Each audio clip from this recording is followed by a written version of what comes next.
بسم اللہ الرحمن الرحیم۔ السلام علیکم۔ ابرار رشید آپ کی خدمت میں حاضر ہے۔ میں بہت کم آپ سے درخواست کرتا ہوں کہ ویڈیو کو غور سے اور آخر تک دیکھیے گا۔ یہ معاملہ ایسا ہے کہ یہ کوئی افسانوی بات نہیں، حقیقت سے دور بات نہیں، اور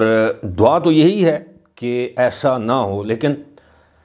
ایران نے اب اسرائیل پر حملہ کرنے یا اسرائیل سے بدلہ لینے کی نہ صرف دھمکی دے رہی ہے بلکہ اس کی تیاریاں جاری ہیں، اور ایران نے اپنے جو اس کے حامی یا دوست ممالک ہیں ان کو بھی بتا دیا ہے، اور ایران کے سب سے بڑا دشمن تو ایران کا امریکہ ہی ہے۔ امریکہ کی وجہ سے اسرائیل ہے یا اسرائیل کی وجہ سے امریکہ ہے۔ ایران نے امریکہ کو بھی ایک خط لکھ دیا ہے کہ جناب ایران اسرائیل پر حملہ کرنے جا رہا ہے، آپ نے اس جنگ سے الگ رہنا ہے ورنہ نقصان آپ کا بھی ہوگا۔ اس حوالے سے امریکہ نے ایران کو کیا جواب دیا ہے یہ آپ سے ڈسکس کریں گے، لیکن صورتحال انتہائی کشیدہ ہے، کیونکہ ایران نے یہ کہا ہے کہ وقت اور دن کا انتخاب ایران خود کرے گا۔ یہ حملہ کس نوعیت کا ہوگا؟ ایران نے سعودی عرب، متحدہ عرب امارات، بحرین، کویت اور دیگر جو ممالک ہیں خلیجی ممالک، ان کو انتباہ کر دیا ہے، بتا دیا ہے کہ یہ حملہ ہونے جا رہا ہے۔ جس طرح میں نے بتایا کہ وقت اور دن کا تعین ایران خود کرے گا۔ یہ معاملہ آپ کو پتہ ہے کہاں سے شروع ہوا۔ دمشق میں ایرانی سفارت خانے پر اسرائیل نے جب میزائل حملے کیے تو اس میں اب بتایا جاتا ہے کہ 7 ایرانی فوج کے کمانڈر اس میں جاں بحق یا شہید ہوئے، ان کی تدفین ہو چکی ہے، اور ایران نے یہ بدلہ لینے کی بات کی ہے۔ لیکن یہ بدلہ ہوگا کس نوعیت کا؟ اس حوالے سے اب امریکہ اور اسرائیل میں آپ یقین کیجئے کہ انتہائی خوف کی فضا ہے، خاص طور پر اسرائیل میں۔ جس طرح میں نے بتایا ہے کہ ایران نے امریکہ کو خط لکھا ہے، میں اس خط کے مندرجات آپ کے سامنے بیان کر دیتا ہوں، اور اس خط کی تصدیق امریکہ نے کر دی ہے، امریکی وزارت خارجہ کے ترجمان نے کر دی ہے۔ یہ خط جو ہے وہ لکھا گیا ہے ایران کے صدر کے ڈپٹی چیف آف سٹاف، ان کا نام ہے جناب۔ یہ غیر ملکی میڈیا کے مطابق ایران نے ایک تحریری پیغام میں امریکہ کو خبردار کیا ہے کہ وہ اسرائیل اور وزیر اعظم نیتن یاہو کے جال میں نہ پھنسے۔ ایران نے امریکہ کو متنبہ کرتے ہوئے کہا ہے کہ وہ ایک طرف ہو جائے، کیونکہ وہ اسرائیل کو جواب دینے کی تیاری کر رہا ہے۔ ایرانی صدر کے ڈپٹی چیف آف سٹاف برائے سیاسی امور محمد جمشیدی نے سوشل میڈیا پر اس پیغام کی وضاحت کی ہے اور کہا ہے کہ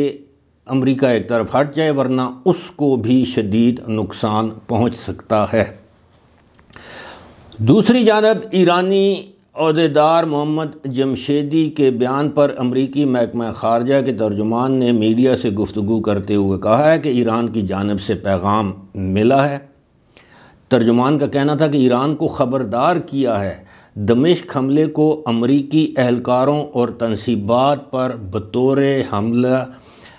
کے بہانے استعمال نہ کرے۔ یہ جملہ قابل غور ہے کہ ایران دمشق میں ایرانی سفارت خانے پر ہونے والے حملے کو امریکی تنصیبات یا اثاثوں کو نشانہ بنانے کا بہانہ نہ بنائے، یعنی امریکی تنصیبات کو نشانہ نہیں بنانا، امریکی جو انٹرسٹ ہیں ان کو نشانہ نہیں بنانا،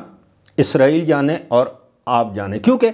آپ کو پتہ ہونا چاہیے یا پتہ ہے یقیناً کہ یہ امریکہ میں بھی صدارتی انتخاب کا سال ہے، وہاں بھی الیکشن ہونے والے ہیں، اور امریکہ اگر اسرائیل کی وجہ سے، اسرائیل کے بارے میں آلریڈی امریکہ میں جو فضا ہے وہ آپ کے علم میں ہے کہ سوشل میڈیا کی وجہ سے بہت سے لوگ اب امریکی حکومت یا صدر یا انتظامیہ پر تنقید کر رہے ہیں کہ اس نے اسرائیل کو مسلمانوں کی نسل کشی کے لیے یا فلسطینیوں کی نسل کشی کی کھلی اجازت دے رکھی ہے، امریکہ پر دباؤ ہے۔ تو اس وقت اگر ایران اسرائیل پر حملہ کر دیتا اور امریکہ براہ راست اس میں ملوث ہوتا ہے تو اس کے بھی انتہائی خطرناک اثرات یا نتائج برآمد ہو سکتے ہیں امریکی صدر جو بائیڈن، ان کی جماعت ڈیموکریٹس یا ان کے صدارتی انتخاب پر۔ اب یہ جناب جس طرح میں نے کہا ہے کہ ترجمان کا کہنا ہے کہ اچھا یہ بہانے استعمال نہ کرے، امریکی میڈیا کے مطابق امریکہ ہائی الرٹ ہے اور خطے میں اسرائیل یا امریکی اہداف کے خلاف ایران کے اہم رد عمل کی تیاری کر رہا ہے۔ یعنی اب امریکہ اور اسرائیل بھی ہائی الرٹ پر ہیں۔ اب ایران کیسے حملہ کر سکتا ہے؟ جو عالمی دفاعی تجزیہ کار ہیں وہ یہ سمجھتے ہیں کہ ایران کے پاس ایک تو کروز میزائل ہیں، وہ ان میزائلوں کے ذریعے حملہ کرے گا، اور دوسرا ایران کے پاس ایسے ڈرونز ہیں اس ڈرون کا نام ہے شہید، اور کہا جاتا ہے کہ اس کو انگریزی میں لکھا گیا سوارمز آف ڈرونز، یعنی غولوں کے غول ان ڈرونز کے یہ حملہ کریں گے، اور یہ ایسا حملہ ہوگا کہ بیک وقت میزائل بھی داغے جائیں گے اور ڈرون اٹیکس بھی کیے جائیں گے۔ اس میں کوئی شک نہیں کہ اسرائیل کے پاس ایک اسٹیٹ آف دی آرٹ جیسے کہہ لیں وہ ایئر ڈیفنس سسٹم موجود ہے جو کہ میزائل آنے، راکٹ آنے سے پہلے یا فضا میں ہی ان کو تباہ کرنے کی صلاحیت رکھتا ہے۔ جس طرح ماضی میں حزب اللہ اور حماس وہاں پر حملے کرتے رہے تو وہ راکٹ وغیرہ تباہ ہوتے رہے، لیکن ہم بات کر رہے ہیں کروز میزائلز کی۔ اچھا، ایک اور چیز جو آپ کے ساتھ شیئر کرنا ضروری ہے وہ یہ ہے کہ ایران ایک عرصے سے کسی بہانے کی تلاش میں تھا۔ دیکھیں ماضی میں بھی ان کے ایک 2 جرنیلوں کو قتل کیا گیا ہے، ان کے ایک ایٹمی سائنسدان کو قتل کیا گیا ہے، ایک مرتبہ عراق میں ان کے ایک کمانڈر کو قتل کیا گیا تھا، لیکن وہ سفارت خانوں پر حملہ نہیں تھا۔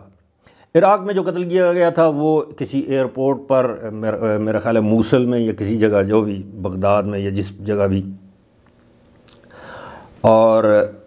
کافی زیادہ حملے کیے ہیں اسرائیل نے ایرانی جو ہیں سیکیورٹی اہلکاروں پر۔ لیکن اب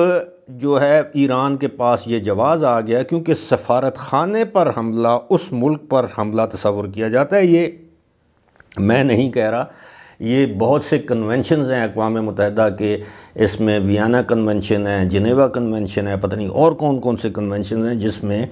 سفارت خانوں کو اس ملک کی پراپرٹی ملکیت یا وہی ملک قرار دیا گیا ہے کہ